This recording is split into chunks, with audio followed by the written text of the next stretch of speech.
Homeless black girl dances with millionaire's disabled son, and a miracle happens. Can a single dance change lives forever? Look what the wind brought us today, sneered Victoria Whitmore, director of the prestigious Metropolitan Cultural Center, as she watched through the tinted glass window of her office. A young lady doing whatever that is right in our entrance. Down below, in the square in front of the city's most elite cultural center, 16-year-old Zara Johnson danced with a grace that seemed to defy all the adversity life had thrown her way. Her fluid, mesmerizing movements drew small crowds of passers-by who stopped to watch and drop a few coins in her torn cap on the ground. Zara would never have imagined that at 16 she would be dancing on the streets to survive. 3 years ago, she still dreamed of being accepted into the Prestige Dance Academy, the same institution that now operated inside the building whose security guards were about to expel her. The irony was bitter. She danced better than any paying student inside, but her black skin and humble origins kept her outside the glass. "Call security," Victoria ordered her assistant, adjusting her designer glasses. "This performance is scaring away our clientele. We have the elite charity event tonight, and we can't have this kind of atmosphere contaminating our environment." Victoria had built her career by keeping undesirable people away from her events. For her, art was a matter of pedigree and bank account, not talent. The sight of that black girl dancing with impeccable technique in front of her establishment was a personal affront. What miracle will unfold from this unlikely encounter? Stay tuned to Black Voices to find out. 3 burly security guards emerged from the building, walking purposefully toward the girl. "Hey, you!" shouted the largest of them. "Stop that right now. This is private property."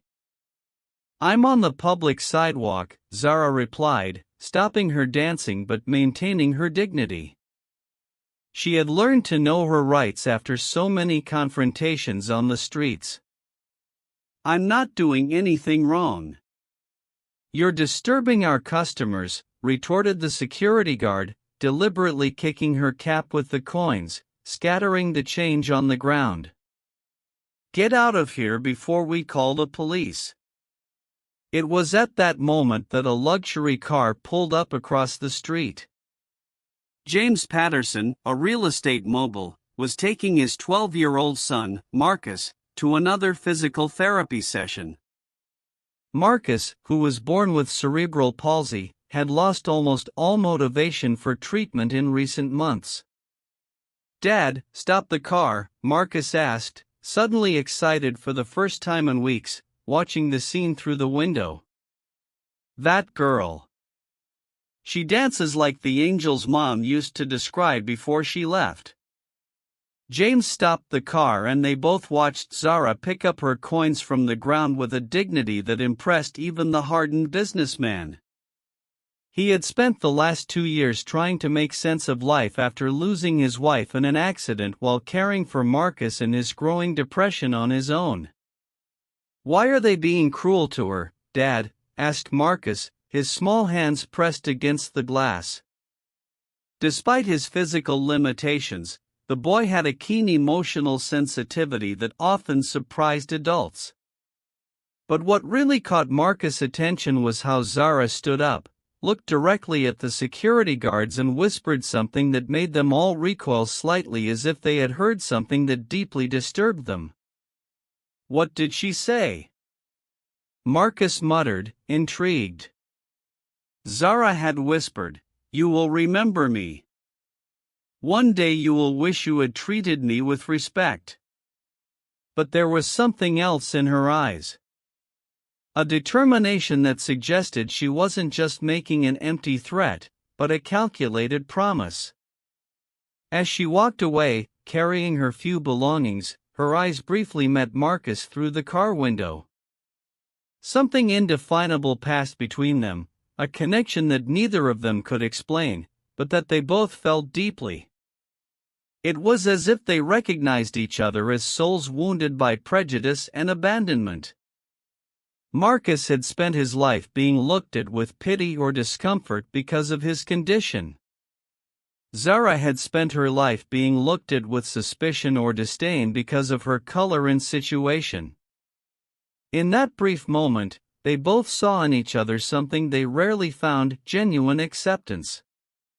Victoria Whitmore, watching the whole scene from her window, smiled with satisfaction.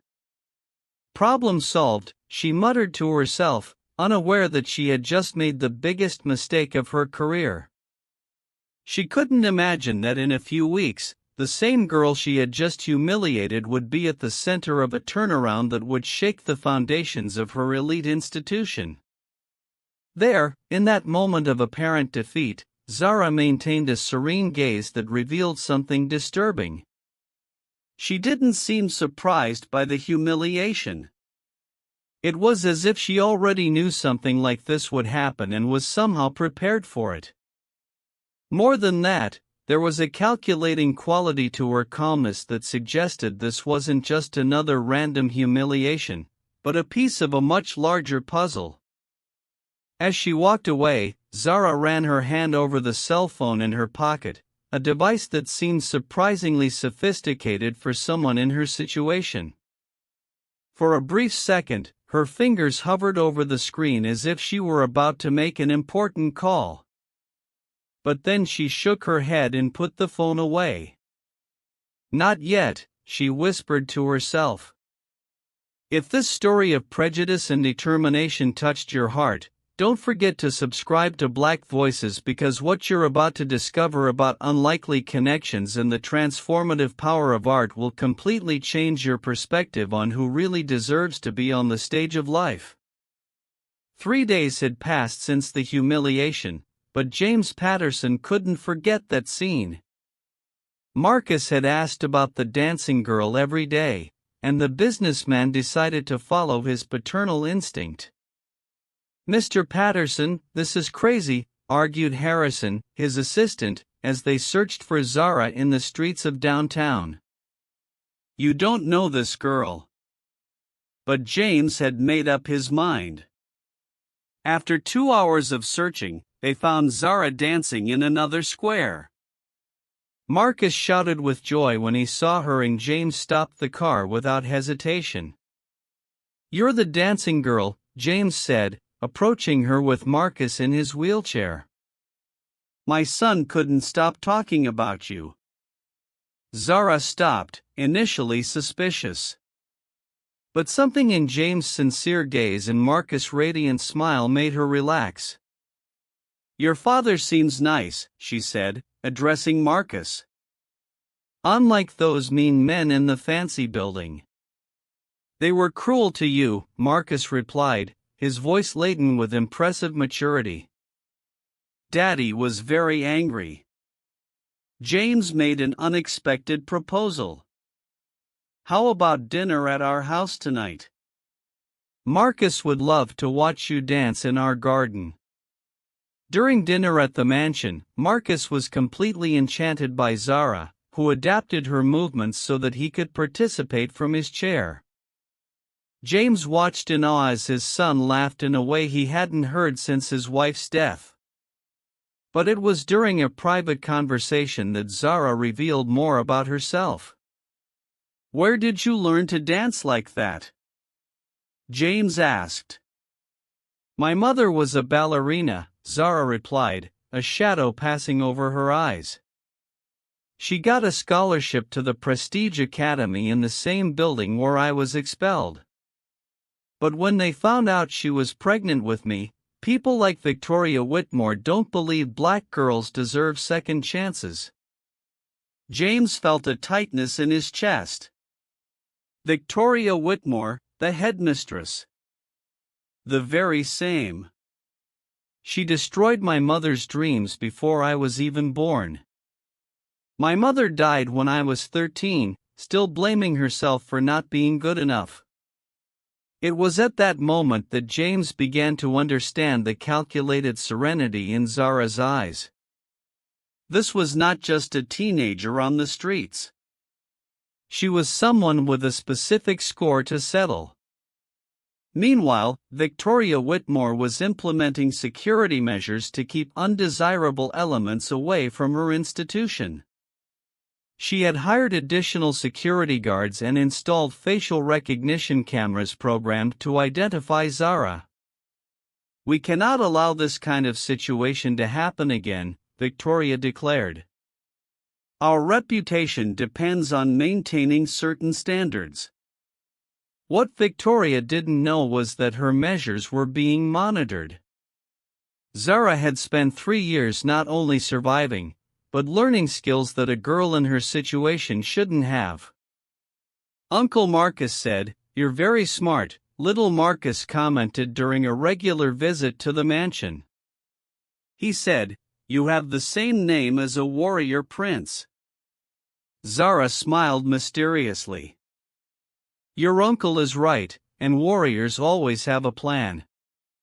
Then she showed James something shocking, a folder containing documents, photographs, and recordings about Victoria Whitmore collected over the past 2 years. "How did you get access to all this?" James asked, leafing through suspicious contracts and questionable financial records. "Invisible people see and hear a lot," Zara replied cryptically. "And some are very good with computers." The truth was more impressive. Zara had connected with activist hackers who specialized in exposing social injustices. Her ability to move unnoticed had made her a valuable source on discriminatory institutions. All the while, Marcus was making extraordinary progress. The joy of his dance sessions with Zara translated into motor improvements that impressed the doctors. "It's as if she's a natural therapist," Dr. Williams remarked. "The results are almost miraculous." While everyone celebrated Marcus' progress, Zara was completing something even bigger. She had discovered that Victoria had not only destroyed her mother's dreams, but had systematically denied opportunities to dozens of talented young people, keeping her institution an exclusive club for the white elite. And now she had the proof. More than that, she had a plan. For a moment, when Victoria increased security by actively pursuing any troublemakers, everyone thought Zara would be forced to back down, just another young black woman knowing her place. But anyone watching closely would have noticed that Victoria's pressure wasn't driving Zara away. In fact, it was providing exactly the final evidence of systematic discrimination she needed to execute something that would change everything forever. The night of the elite charity event had arrived. Victoria Whitmore circulated through the main hall of the Metropolitan Cultural Center, receiving compliments from millionaire donors and influential politicians.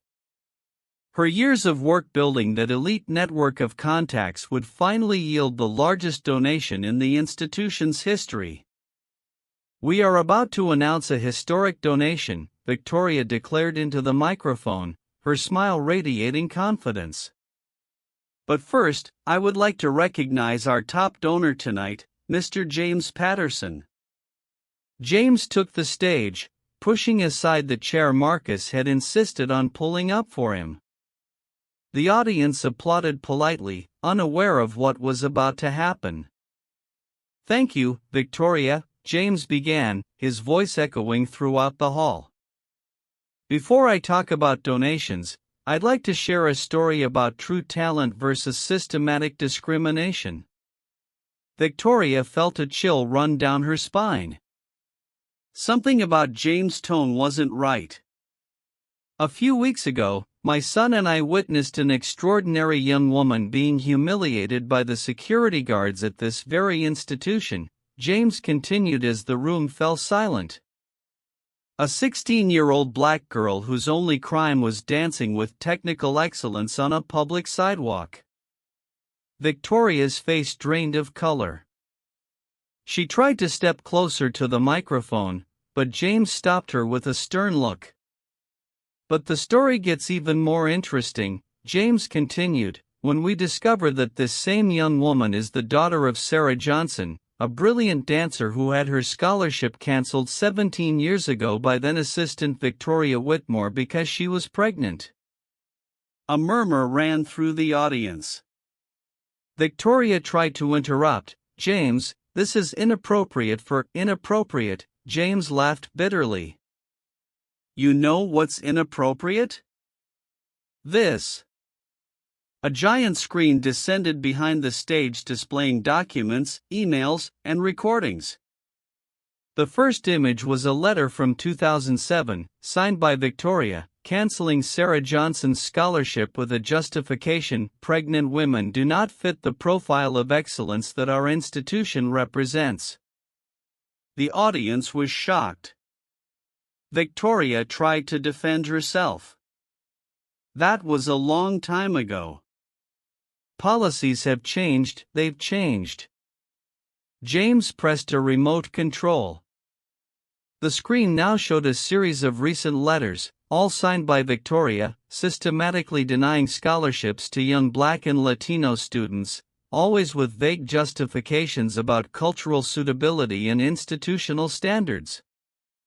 In the last 5 years, James continued, Victoria Whitmore has denied 47 scholarships to qualified Black youth while approving white students with lower grades. The most devastating evidence came next: an audio recording of Victoria talking to her board where she clearly said, "We need to maintain our standards. We can't let this institution become a social project for inadequate people." The hall erupted in indignant murmurs. Journalists present began frantically taking notes. Marcus, from his wheelchair, grabbed the microphone. Zara taught me that dance has no color. She made me walk again, but you kicked her out because she's Black. The brutal simplicity of a child's words hit the audience like a punch. Victoria, desperate, tried to justify herself. Those recordings were taken out of context. I have dedicated my life to art. Zara's voice echoed through the hall. She entered through the main door wearing an elegant dress that James had arranged, accompanied by 10 young Black and Latino people, all former candidates rejected by Victoria. You've dedicated your life to keeping art away from people like us, said Zara, walking toward the stage with a dignity that impressed even the most skeptical. The final revelation was devastating.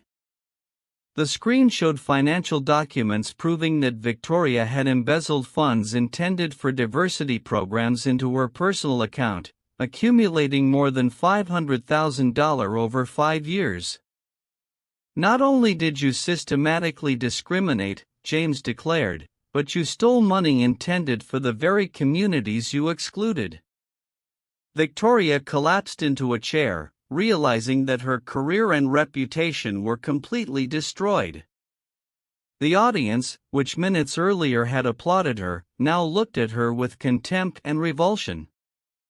For 17 years, you destroyed dreams, said Zara, finally taking the stage. My mother died believing she wasn't good enough. How many other mothers died carrying that guilt? The media was already broadcasting live. #Victoria Whitmore racist became a worldwide trending topic in a matter of minutes.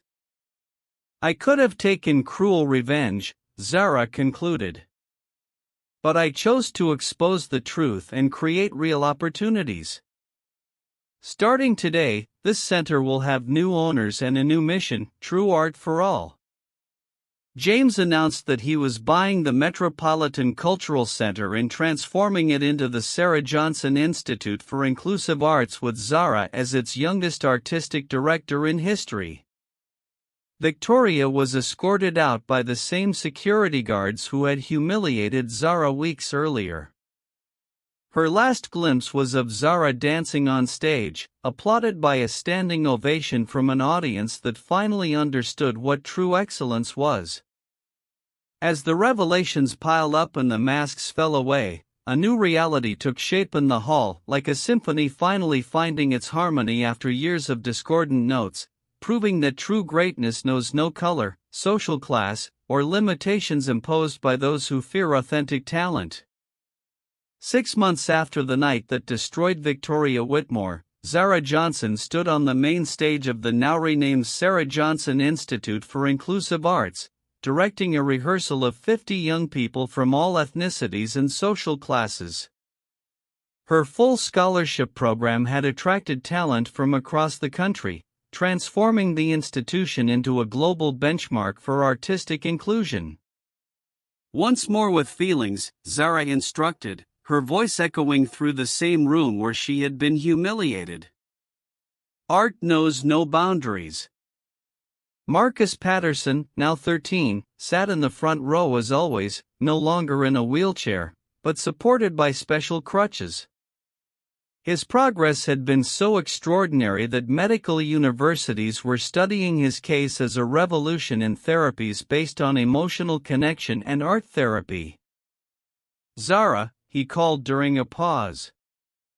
"My father said you received another proposal to give international lectures." She smiled. In 6 months, she had become one of the most respected figures in the fight against institutional racism. Harvard, Oxford, and the Sorbonne were vying for her lectures. The documentary, The Dancer Who Changed Everything, was up for an Oscar and had been sold to 47 countries.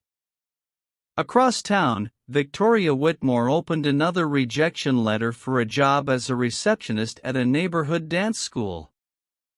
No cultural, educational, or even commercial institution wanted to associate its name with hers after the scandal. Her 30-year career had been wiped out in a single night, and her resume had become radioactive in the job market. The one-bedroom apartment she now lived in, a pathetic fraction of the size of her former mansion, was all she had left after paying the million-dollar court fines and returning every penny of the embezzled money. Even her family had distanced themselves, ashamed by the public exposure. Proven systematic discrimination and illicit enrichment, the judge had declared during the trial that followed the public exposure. Not just a civil matter, but a criminal one. Embezzlement of public funds intended for social inclusion is a federal crime with the aggravating factor of racial motivation. Victoria had lost literally everything: her job, her reputation, her home, her relationships, her bank account, and even the right to work in any capacity related to education or culture for the next 10 years. Even her former colleagues in the cultural elite crossed the street to avoid her, pretending not to recognize her. James Patterson watched from the window of his new office at the Institute as Zara led a class of 30 children with special needs. The program she had created, inspired by Marcus, already served 400 children free of charge and had a waiting list from other states. "Mr. Patterson," said Harrison, his assistant, "the Netflix producer is here to discuss the series based on your story. Tell them that director Zara is the one who should decide on the rights," James replied, smiling. "This has always been her story, not mine. I was just lucky to be in the right place to help." During a live television interview on CNN, watched by 12 million people, Zara was asked about her meteoric transformation from homeless teenager to director of one of the world's most respected and influential cultural institutions. "I could have responded to prejudice with more prejudice," she explained with a serenity that belied her years. "I could have retaliated with cruelty, personal destruction, or even violence. But I realized that the best revenge isn't to destroy those who hurt you. It's to build something so great and transformative that they realize exactly how much they lost by underestimating you." The reporter asked specifically about Victoria Whitmore and whether Zara felt satisfaction at her downfall. She tried to erase me from history, but she ended up being erased by the very history she tried to control," Zara replied without any bitterness in her voice. "I feel sorry for her because she lived her whole life believing she was worth more than other people simply because she was born with privileges. Now she understands too late that human value cannot be bought or inherited." Marcus, who participated in the interview alongside Zara, added with his precocious wisdom that always surprised adults. "Zara taught me that when someone treats you badly, you have two fundamental choices: to become like them or to become infinitely better." She not only chose to be better, she redefined the concept of excellence. The program ended with inspiring images of hundreds of young Black, Latino, Asian, and disabled people who now had opportunities that Victoria had systematically denied them for decades. Many were already being accepted into Juilliard, the Royal Academy of Music, and other world-renowned institutions that were once inaccessible to people like them. The camera focused on a giant mural at the entrance to the institute, a photo of Zara's mother, Zara Johnson, with the words, "Talent knows no color, class, or limitations, only hearts open to recognize it."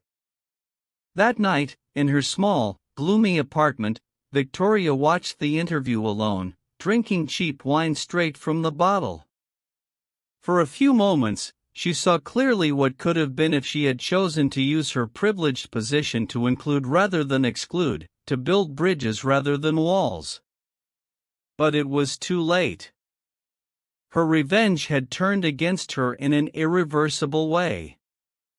Zara, on the other hand, was in her new home, a modest but cozy property that James had helped her buy, planning with him and Marcus to expand the institute to Los Angeles, Chicago, and Atlanta.